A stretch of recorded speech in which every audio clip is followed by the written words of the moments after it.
लोकसभा चुनाव में हरियाणा में 5 सीटें हारने के बाद भाजपा के केंद्रीय नेतृत्व का रुख सख्त हो गया है।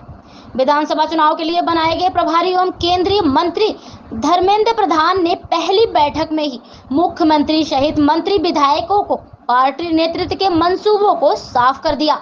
उन्होंने स्पष्ट संकेत दिए हैं कि विधानसभा चुनाव पार्टी के लिए बेहद महत्वपूर्ण है, इसलिए लोकसभा चुनाव में जो गलतियां हुई हैं उन्हें विधानसभा में दूर कर लिया जाए। जिन विधानसभाओं में पार्टी को हार का सामना करना पड़ा है वहां बड़े बदलाव किए जाएंगे। लोकसभा चुनाव में भाजपा 44 विधानसभाओं में ही जीत दर्ज कर पाई थी। सबसे चिंताजनक बात यह है कि सूबे के कुछ शहरी क्षेत्र ऐसे भी रहे जहां पार्टी को हार का सामना करना पड़ा।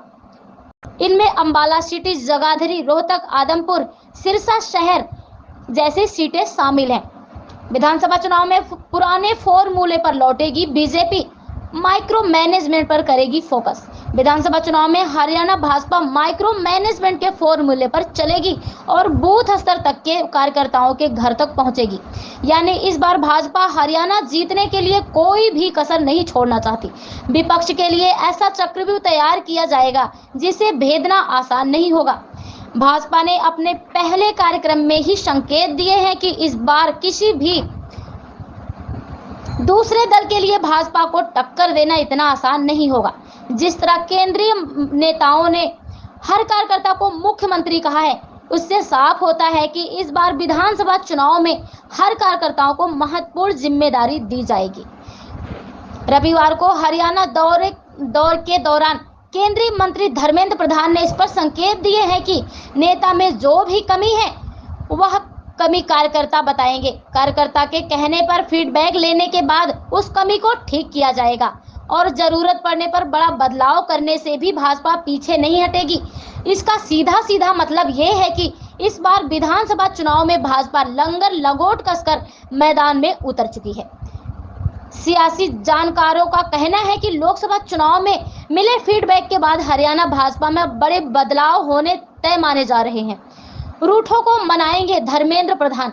हरियाणा लोकसभा चुनाव में मिली हार के बाद रिव्यू मीटिंग में यह भी बात सामने आई है कि सूबे में पार्टी की हार में रूठे नेताओं की भी अहम भूमिका रही, जिसके बाद अब केंद्रीय नेतृत्व ने रोहतक में हुई मीटिंग में इस पर संकेत दिया है कि पार्टी के हर नाराज नेता को मनाया जाएगा।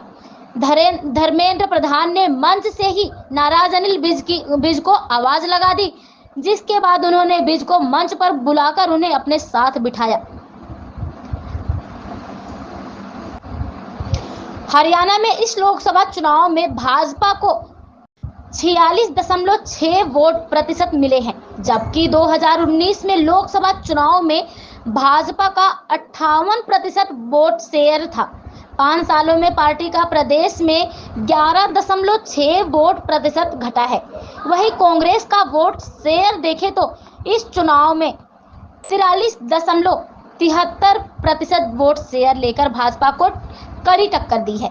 2019 में कांग्रेस को सिर्फ 28.42% वोट शेयर मिला था। 5 साल में कांग्रेस के वोट शेयर में 15.31% वोट शेयर की बढ़ोतरी हुई है। रिजर्व सीटों पर बीजेपी का बुरा हाल। हरियाणा में कुल 17 विधानसभा सीटें अनुसूचित जाति के लिए आरक्षित हैं। इनमें से मात्र 4 सीटों पर ही बीजेपी को जीत मिली है। वहीं कांग्रेस को 11, आम आदमी पार्टी के लिए भी बेहतर नतीजे आए हैं। आपने 2 सीटों पर लीड ली है। ये दोनों आरक्षित सीटें कुरुक्षेत्र लोकसभा सीट में आती हैं। अनुसूचित जाति के लिए आरक्षित 17 सीटों में से कांग्रेस ने मुलाना, सडोरा, खरखौदा, कलानौर, झज्जर, भवानीखेड़ा, उकलाना, कालावाली, रतिया, नरवाना और होडल सीटें जीती हैं। आपने शाहबाद और गोला चीका, जबकि बीजेपी ने नीलोखेड़ी, इसराना, पटौदी और 52 सीटें जीती है।